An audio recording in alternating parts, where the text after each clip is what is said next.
Thank you, Mr. Chairman. Attorney General Sessions, welcome back. The last time we spoke, I asked you about Russian interference in the 2016 presidential election. There is now absolutely no question that the Russians meddled in the election in order to undermine confidence in American democracy, to damage the campaign of Hillary Clinton, and to boost Donald Trump. Our intelligence agencies have confirmed this. We also know that there were many contacts and communications between Russian operatives and Trump campaign officials and associates. Now, in order to make sure that this kind of attack never happens again, we need to understand what happened and whether anyone inside the Trump campaign assisted the Russian effort.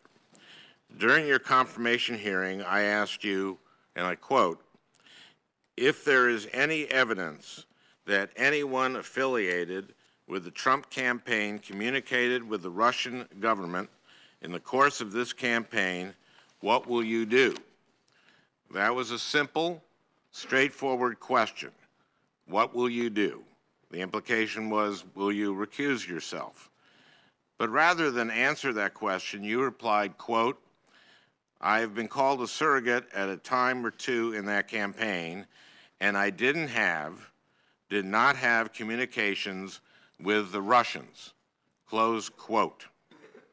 That was on January 10th. On February 8th, you were confirmed, and on March 1st, the Washington Post published a story that you met with Sergei Kislyak, the Russian ambassador, twice during the campaign, once in July on the 18th and once on September 8th. And it was later reported that you met with the Russian ambassador a third time at the Mayflower Hotel in April of 2016. Confronted with these reports, you subtly changed your story. Your answer under oath before this committee was that you, quote, did not have communications with the Russians, period. But on the morning that the story broke, you said, quote, I have not met with any Russians at any time to discuss any political campaign. On Twitter, you said, quote, I never met with any Russian officials to discuss issues of the campaign. So, confronted with the truth, you started to qualify your answer.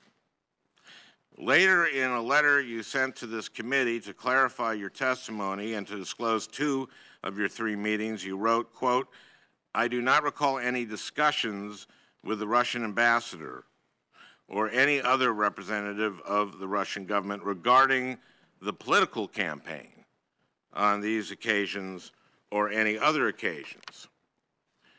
But this summer, the Washington Post reported that American intelligence agencies intercepted communications between the Russian ambassador and Moscow, in which he described 2 of his conversations with you, the April meeting at the Mayflower Hotel and the July meeting at the Republican National Convention. Citing both former and current U.S. officials, the intercepts reportedly indicate that you had, quote, substantive, unquote, discussions on policy matters important to Moscow.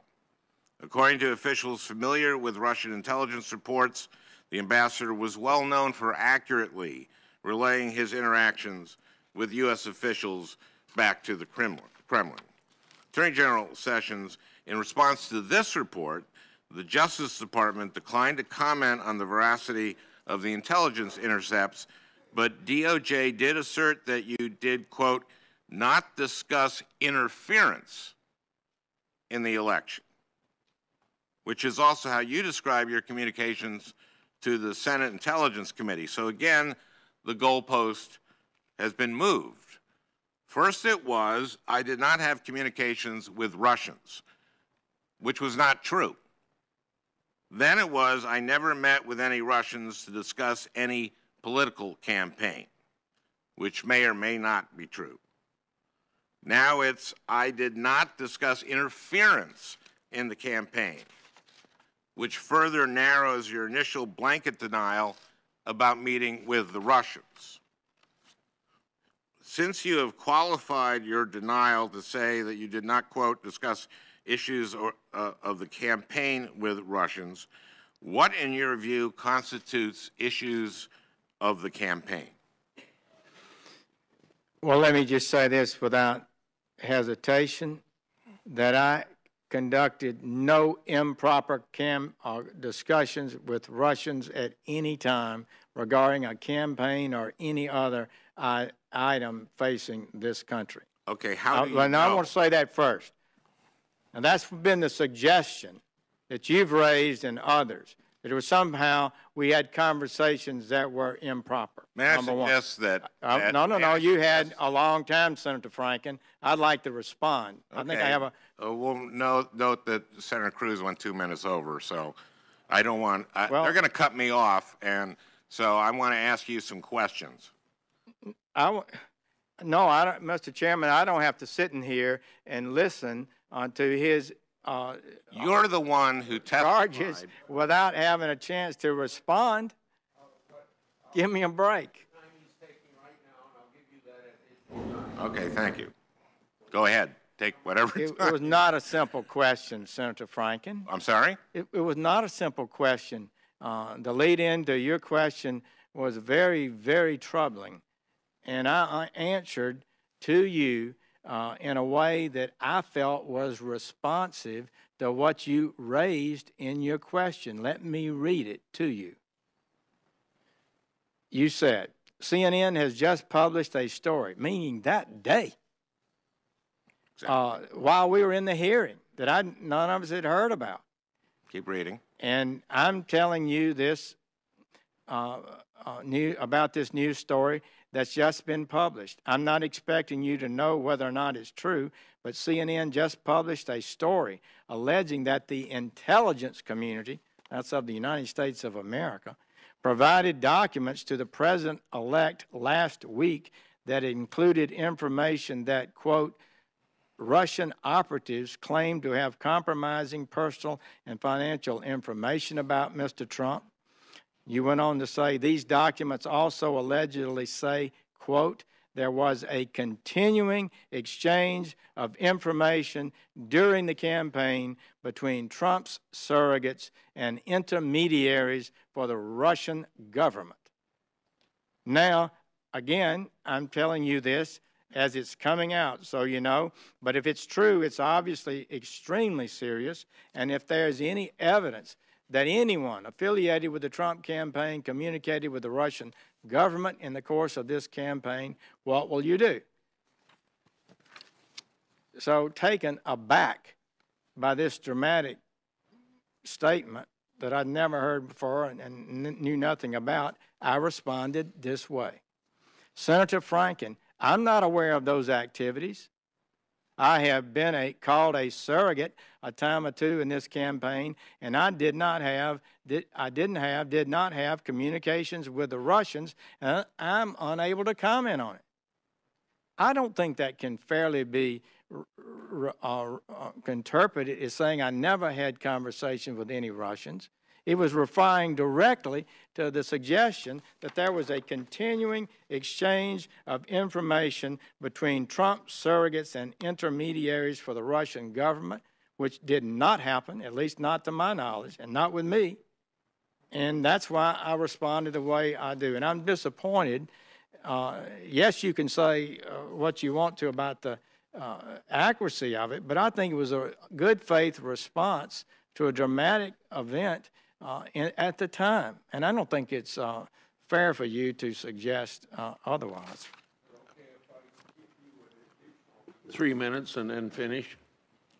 He took more than 3 minutes. No, he didn't. Yeah. He took about 2.5. Well, go. No. How much do you want? I don't want to take a lot of time bargaining with you. Well, I didn't take as much time as Senator Franken took. Hey, let me just deal with Senator Franken. 3 more minutes, please. Okay. First of all, you said I did not have communications with the Russians. This was about ongoing communications. You had 3 communications with Kislyak, and now you can't recall with answering Senator Leahy, you can't recall whether you discussed what you discussed with Kislyak. What I would say to you is, please. okay, go ahead. You go make a lot of allegations, Senator. It's hard for me to respond to them in the time I've got.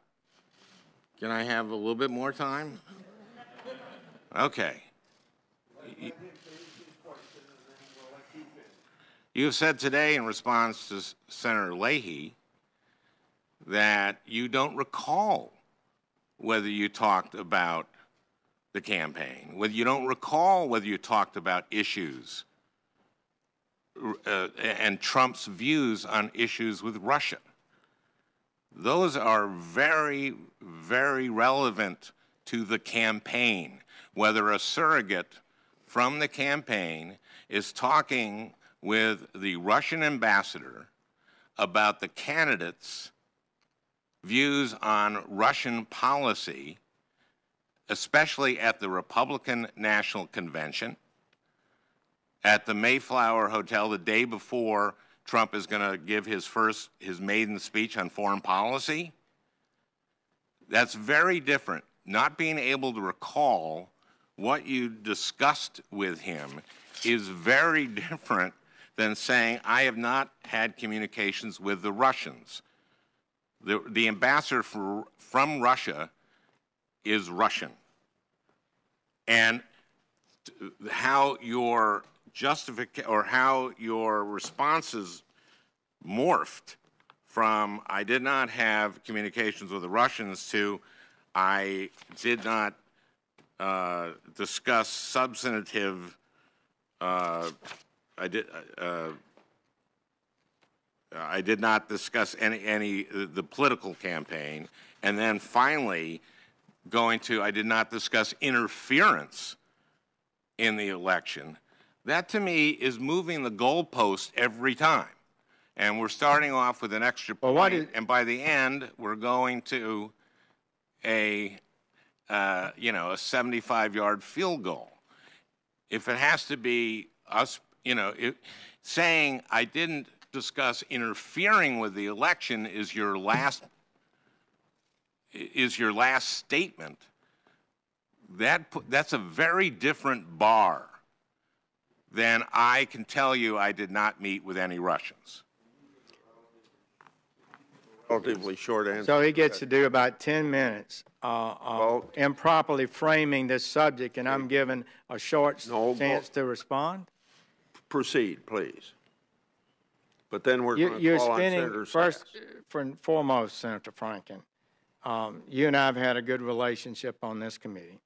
I would tell my colleagues, I think most of you know, I've committed myself to a high level of public service, to reach the highest standards of ethics and decency in my service, to be honest about things that I say.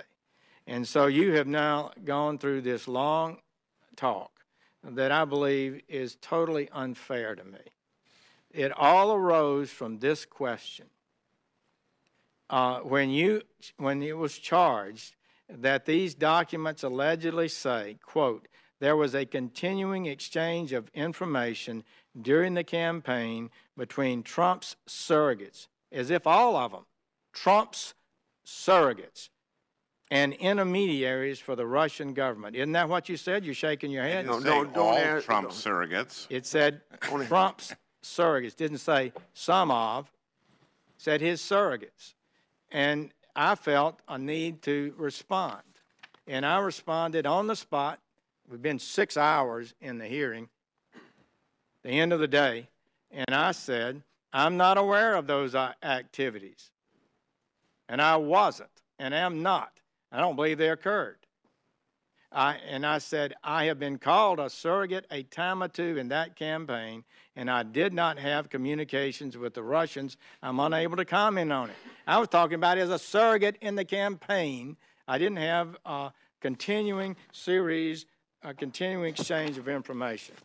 So now everything else, so now you take that to say if I ever met with a Russian, I've not been candid with the committee, and I reject that.